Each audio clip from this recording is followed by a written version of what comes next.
Hello, everyone, and welcome back to the Thunder Today YouTube channel. I am your host, Dylan Hibbard, and in today's video, we're going to go quickly over just the Mavs Thunder game. The Mavs ended up winning pretty comfortably. We'll talk all about that. We're going to talk about a little bit about Lou Dort's defense and a stat that came out and kind of dive into that just to kind of show just how good of a defender Lou Dort is.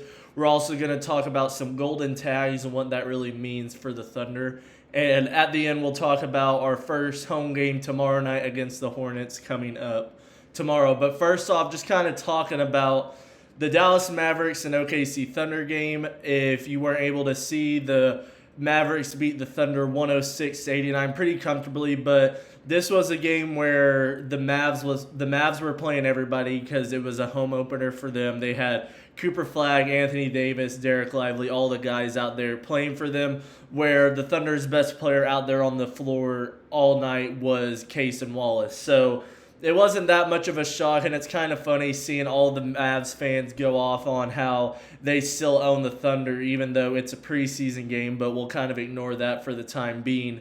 But just a good game overall from both standpoints. Cooper Flagg had a good debut for the Mavericks, really what you expect to see from a number one overall pick. And for the Mavericks side of it, their defense looked amazing. It looks like a team that if they can get clicking and they can actually stay healthy, their defense is going to be their strong point, and that turns into offense, kind of how the Thunder go about their style of play. One thing that kind of stood out to me right away is just how bad the Thunder were shooting from three-point percentage. Cason Wallace only hit 1 3. Isaiah Joe once again only hit 1 3. They shot 27% as a team. The only guy who made more than 1 3 was Jay Will, and he was 4 for 11. So not a bad percentage at all for him. So he was actually shooting pretty well. But overall, not the shooting percentages you want to see. And Brooks Barnhizer, who we've kind of talked about that might take that next step into getting some more playing time because of the Topic injury early on here.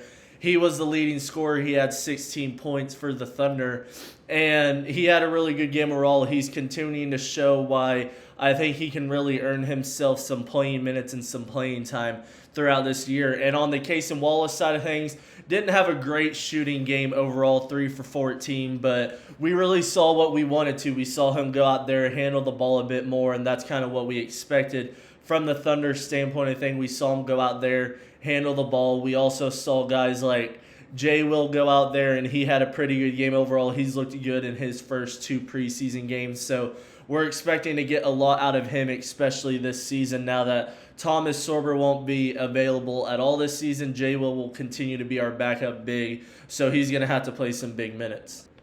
And that just kind of shows everything right there. Chris Youngblood didn't have the 20-point performance that he did against the Charlotte Hornets, but you are going up against a Mavs team who was playing everybody, and it's a lot harder to score on a team like that. So just kind of overall thoughts about that. Mavericks do what they should have against a Thunder team that didn't have really any of their starters out there, and kind of take care of business and show off what Cooper Flagg was capable of.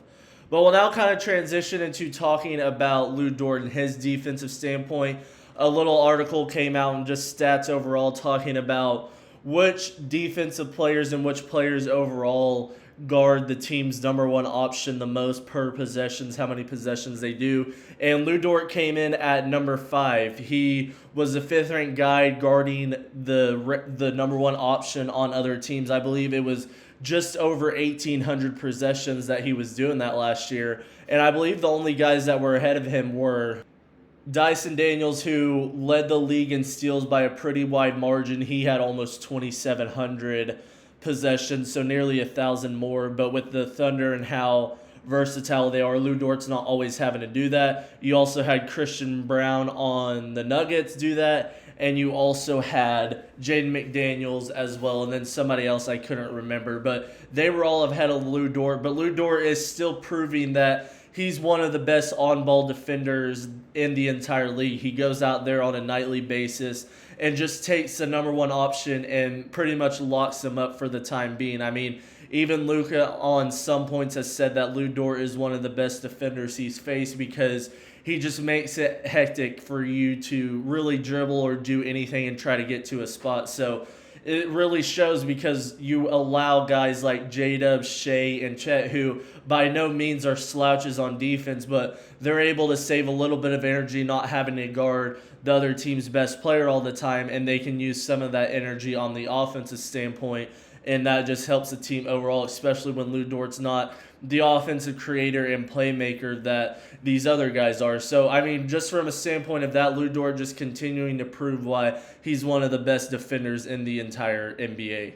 But we'll now kind of talk about what the Thunder are going to have on their jerseys this upcoming year. This has been a thing since 2014, and it's for the teams that have won the championship. The teams that have won the championships the upcoming year, obviously, we're going to get the ring ceremony and championship banner here in a few weeks.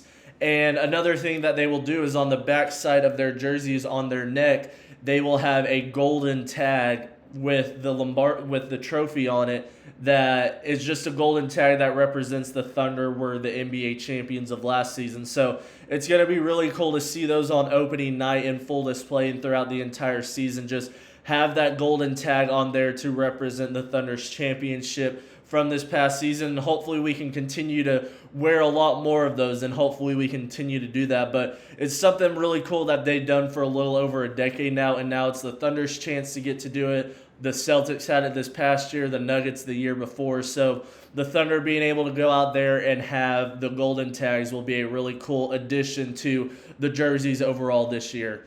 But we'll kind of wrap up this video just kind of talking about the Thunder's preseason home opener tomorrow against the Hornets. Obviously, we played the Hornets on Sunday, and we took care of business there pretty well. It's going to be interesting to see who goes out there. If we see maybe a starter for the first time, maybe Caruso will play a bit more. I'm sure Wallace might get some action as well, maybe Wiggins once again. So it's going to be fun to see. That's going to be tomorrow at home against the Hornets. So let me know down below if any of you guys are going to be able to make that game. Should be another good one, the home opener for the team. I'm expecting to see one of the starters at least go out there just to kind of allow the fans to see somebody out there that they will love to see, whether it's a Hartenstein, maybe even a Chet, Lou Dort, Caruso, somebody like that will be out there to play for a little bit. I mean, Casey Wallace yesterday played for, I believe, around 25 minutes, so they get a good amount of run time out there. So I'm assuming for the first home opener, there's going to be some of our main guys out there for the fans that want to go and that are going to the preseason home opener against the Charlotte Hornets. But that'll be it for me today, guys. I hope you guys enjoyed this video. Let me know down below, what do you thought of the Thunder so far in this preseason? Do you think they've looked good so far? Who's been your surprise, maybe a disappointment as well? But that'll be it for me. Make sure you hit the like and subscribe button down below. It helps out the channel so much. And I will see you guys in the next video. Peace.